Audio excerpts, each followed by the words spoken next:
2022.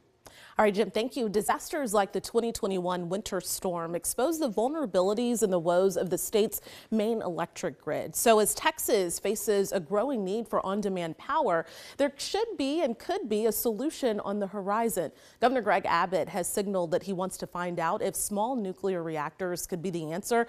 And this is Emily Foxhall's latest story in the Texas Tribune. She's joining us this afternoon for Insight. Thank you so much for being here. Thanks for having me. Okay, so why is the governor looking into these plants and what would they do? Well, it has to do with exactly what you just said. I'm sure many people remember that 2021 winter storm when the freezing weather knocked a lot of power generators offline and millions of Texans had to go without power for hours, sometimes for days. And so that became a big problem that the governor and legislators wanted to look at. And energy experts, some of them said we need more of this on demand, or you'll hear the term dispatchable power. So that means power that can come on essentially with the flip of a switch, or that can operate no matter what the weather is. So while solar power needs the sun to shine and wind power needs the wind to blow, they were interested in building up power sources that could operate no matter the conditions outside. And that's where Governor Abbott, speaking at the University of Texas last year, said he thinks nuclear power could play a role. Okay, we know these plants aren't necessarily new in Texas, but the type that the governor looked into are a little different. How's that?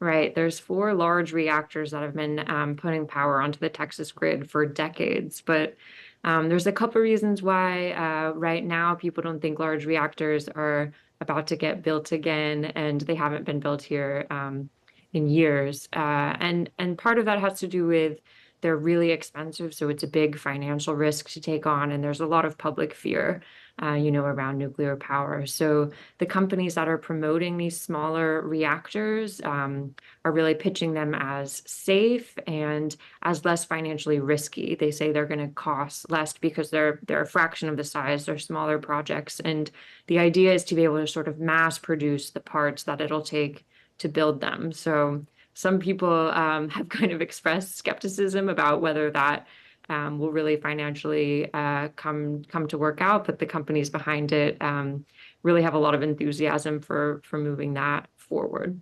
Okay, and you talked about the skepticism. You spoke to a professor who talked to you about the dangers possibly linked to this. What did they have to say?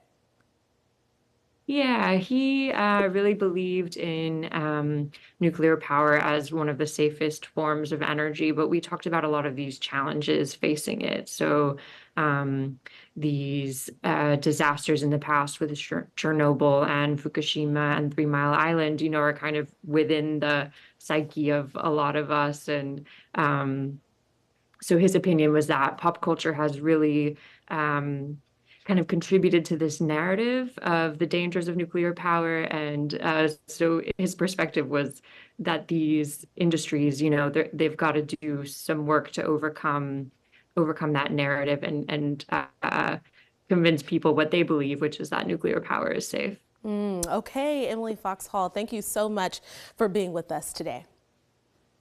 Thank you. Coming up now, tensions continue to rise between Israel and the U.S.